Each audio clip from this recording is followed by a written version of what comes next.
Bonjour aux élèves de seconde I et J qui vont poursuivre les mathématiques en enseignement de spécialité l'année prochaine en première générale. Donc on va poursuivre le travail après ces vacances confinées avec le chapitre 8 du livre Hyperbole, dont je vous ai donné un lien vers une version numérique. Vous savez qu'en ce moment vous avez accès gratuitement à des ressources numériques. De toute façon vous verrez le cours sur la vidéo que je vais faire. Donc voilà, chapitre 8 sur les fonctions de référence. Donc on en a déjà un petit peu parlé en cours d'année, mais on va revoir ça. Et ensuite on va enchaîner avec un chapitre où on va parler des variations des fonctions. Et donc là on va découvrir ou redécouvrir vraiment des fonctions classiques, à savoir la fonction carré, la fonction inverse, la fonction cube et la fonction racine carrée.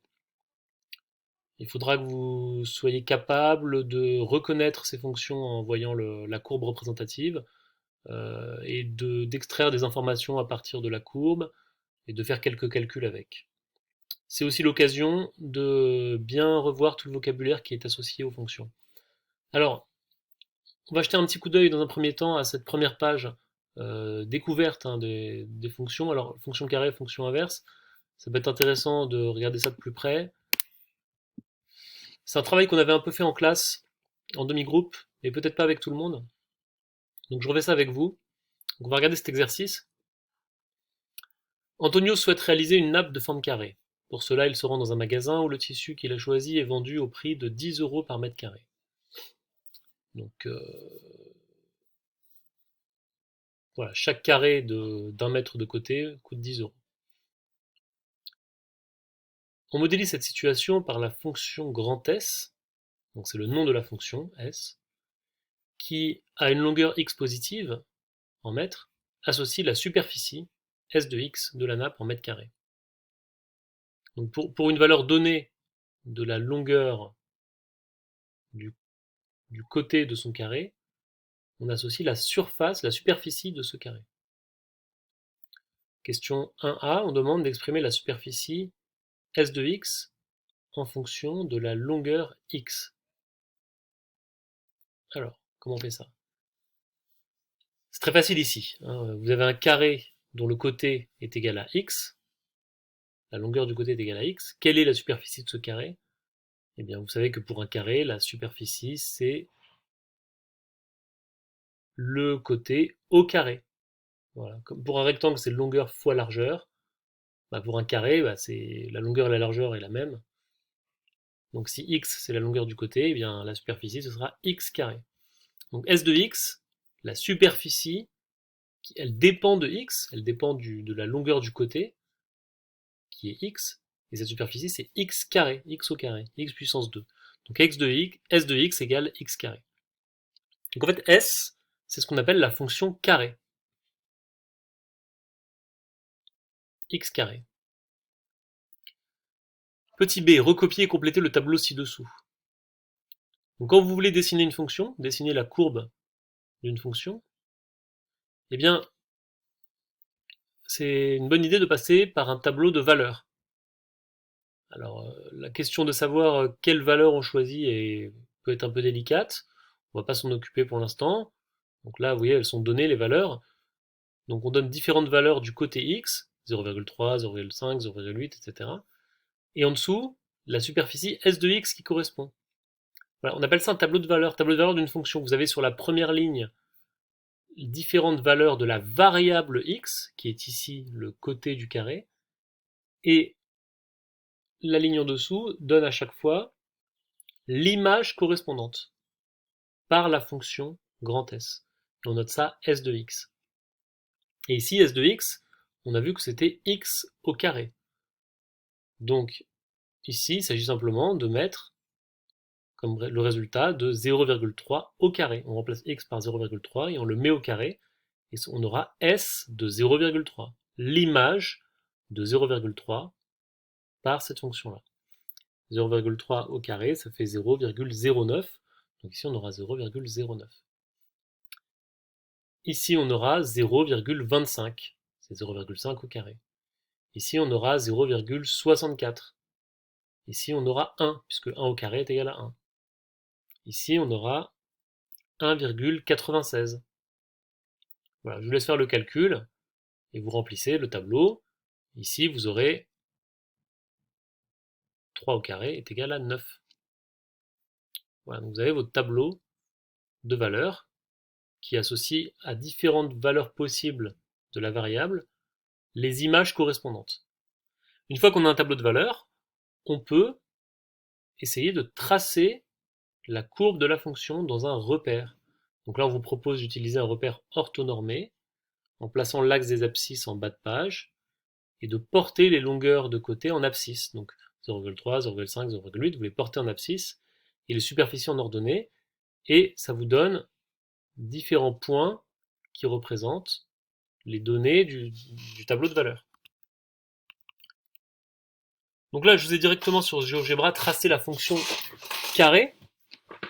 Et vous voyez, j'ai pas présenté précisément, mais si on reprend le tableau ici, vous voyez ici quand il y avait 0,3, eh bien, il faudrait prendre le x qui correspond, excusez-moi, il faudrait prendre le x qui correspond à 0,3. Donc vous voyez 0,3, hop, je fais encore un petit peu, hop, voilà, il est là. Donc là, 0,3. Si on prend x égale 0,3, que vaut s de x? Eh bien, c'est un point ici qui va être au niveau de l'ordonnée. Il n'est pas très bien placé.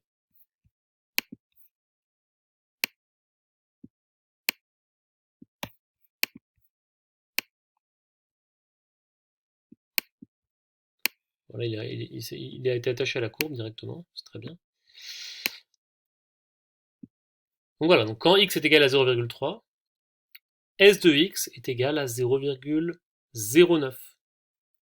Quand x est égal à 0,5, donc si on prend 0,5,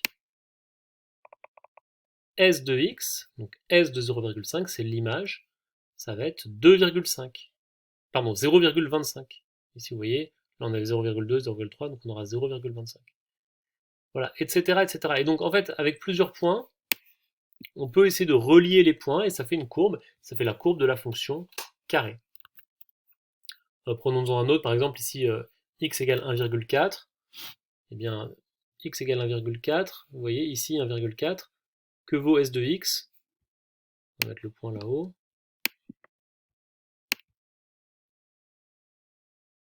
L'ordonnée, on a l'impression que c'est à peu près, c'est un peu en dessous de 2, 1,9 quelque chose, hein, c'est même un peu encore en dessous, on pourrait zoomer. En fait, c'est précisément 1,96. Pour ça, il suffit de faire 1,4 au carré, et on trouve 1,96. Voilà. Donc, bon, j'ai pas fait exactement j'ai pas résolu, enfin, j'ai pas traité exactement l'exercice comme il le demandait, en reportant bien tous ces points. C'était juste pour vous montrer, pour vous illustrer que ici, en fait, on a typiquement une progression, enfin une relation entre le côté x et la superficie qui est traduite par la fonction x carré, la fonction carré, dont l'allure de la courbe représentative est la suivante. Alors là, on demandait que de tracer entre 0 et 3. Donc en fait, si on trace qu'entre 0 et 3, la valeur maximale, enfin, le plus loin on va aller pour les x, c'est 3, et donc là, on va arriver à 9. Parce que 9, c'est le carré de 3. Mais on pourrait continuer. 4, bah, ça va aller jusqu'à 16, là, ça dépasse. Et on pourrait aussi aller dans les négatifs. C'est un travail qu'on avait fait. Par exemple, si on prend moins 1 au carré, ça fait 1. Vous voyez, ça remonte de l'autre côté ici. Moins 2 au carré, ça fait 4. On a une symétrie, on en reparlera. Là, ce que vous avez ici, ce genre de courbe, on appelle ça une parabole.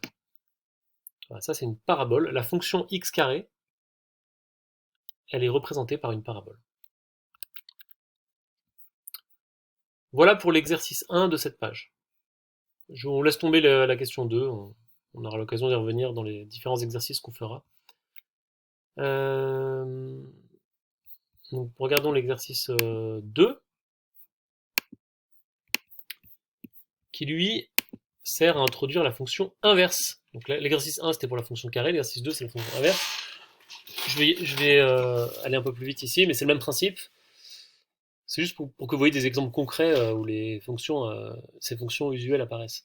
Manon a reçu en cadeau un jeu d'initiation à l'électricité, elle a construit un circuit avec un générateur qui délivre un courant électrique de tension U égale 1 volt, et une résistance variable en ohm, grand R, et on a la loi d'Ohm qui affirme que U égale R fois I. Donc la tension U est égale à la résistance fois l'intensité, où I c'est l'intensité du courant, qui est exprimée en ampères. Bien, avec cette relation, on peut exprimer l'intensité I en fonction de la résistance. Vous voyez, cette phrase-là, il faut bien la comprendre. En fonction de R, la résistance, on a dit qu'elle était variable, on peut la faire bouger, on peut la faire changer. Par contre, on ne changera pas la tension, ce sera toujours 1 volt. Par contre, on va faire bouger R. Et on peut être intéressé par exprimer I en fonction de R. Comment I va varier, comment l'intensité va varier lorsqu'on fait varier R. Donc là, on a la relation U égale R fois I. Comment on transforme cette relation pour avoir I en fonction de R? Eh bien, il faut isoler le I, simplement. Et pour isoler le I, il faut ici diviser par R. Et donc diviser par R de l'autre côté. Et donc on aura I égale U sur R. Et comme U est égal à 1, eh bien I sera égal à 1 sur R. Donc là, la réponse à la question A, c'est I égale 1 sur R. Et bien ça, c'est typiquement, c'est ce qu'on appelle exactement la fonction inverse. Alors ici, la variable, c'est R. Souvent, vous avez l'habitude d'appeler la variable X, et c'est ce qu'on fera aussi le plus souvent, mais là, on l'appelle R. Voilà. La variable peut avoir n'importe quel nom. Il faut juste savoir ce que c'est. C'est la quantité qui va varier, qui va bouger, et en fonction de cette valeur, on va regarder une autre valeur qui dépend de cette valeur-là. Et ici, c'est exactement ce qu'on fait. On a la variable qui est la résistance, et en fonction de cette résistance, on va calculer l'intensité. Et donc là, il s'agit de faire un petit tableau qui, pour chaque résistance donnée ici sur la première ligne, donne l'intensité correspondante. Et la formule, c'est de faire 1 divisé par R à chaque fois. Donc là, il faudra faire 1 divisé par 0,1. Et vous allez voir que ça fait 10. Là, il faudra faire 1 divisé par 0,2. Et vous verrez que ça fait 5. 1 divisé par 0,5, ça fait 2. 1 divisé par 1, ça fait 1. Etc., etc. À chaque fois, vous faites 1 divisé par cette valeur, et ça vous donne la valeur qui est en dessous. C'est exactement, c'est la fonction inverse. L'inverse d'un nombre, c'est faire 1 divisé par ce nombre. Et là, de la même façon, on vous demande de tracer la courbe en utilisant ce tableau. Alors, à quoi va ressembler la courbe de cette fonction? C'est ce qu'on va voir tout de suite. Eh bien, ça ressemble à ça. Vous voyez, par exemple, quand x, R, la résistance, est égale à 0,5, l'intensité est égale à 1 divisé par 0,5, qui est égal à 2. 1 sur 0,5, ça fait 2. L'inverse de 0,5, c'est 2. Et l'inverse de 2, c'est 0,5. En fait, hein, la notion d'inverse, quand on prend l'inverse de l'inverse, on retombe sur la valeur de départ. Si vous faites 1 divisé par 0,5, ça fait 2. Et si vous faites 1 sur 2, ça fait 0,5. Et c'est ce qu'on voit d'ailleurs ici, vous voyez, quand on prend x ou r égale 2, eh bien c'est quoi 1 divisé par 2? Ça fait 0,5. On le voit ici en ordonnée. Et l'inverse de 1, c'est 1. Okay, l'inverse de 3, c'est 0,333333, un tiers. 0,333, il y a une infinité de 3. L'inverse de 4, 1 divisé par 4, ça fait 0,25. Vous voyez, 0,25, c'est par là. Et à l'inverse, si on fait l'inverse de 0,25, ça fait 4. On arrive là-haut ici. Voilà, c'est à ça que ressemble la fonction inverse. Alors là, on a regardé que pour des valeurs positives, mais on pourrait aussi regarder pour des valeurs négatives. C'est quoi l'inverse de moins 1? 1 divisé par moins 1. Ça fait moins 1. Donc on se retrouve de l'autre côté ici. Là encore, il y a une symétrie dont on reparlera. Je fais un petit dézoom pour que vous voyez l'allure de la courbe. On appelle ça, voilà, c'est la courbe qui représente la fonction inverse. Et ce genre de courbe, on appelle ça une hyperbole. Voilà, pour la fonction carrée, ça faisait une parabole. Et là, pour la fonction inverse, ça fait une hyperbole. Voilà, donc dans ce cours, dans ce chapitre, il va falloir vraiment être capable de comprendre, de reconnaître ce genre de courbe et de voir quelles fonctions elles correspondent. Alors, on va revoir tout ça prochainement dans les prochaines vidéos. Je vous remercie.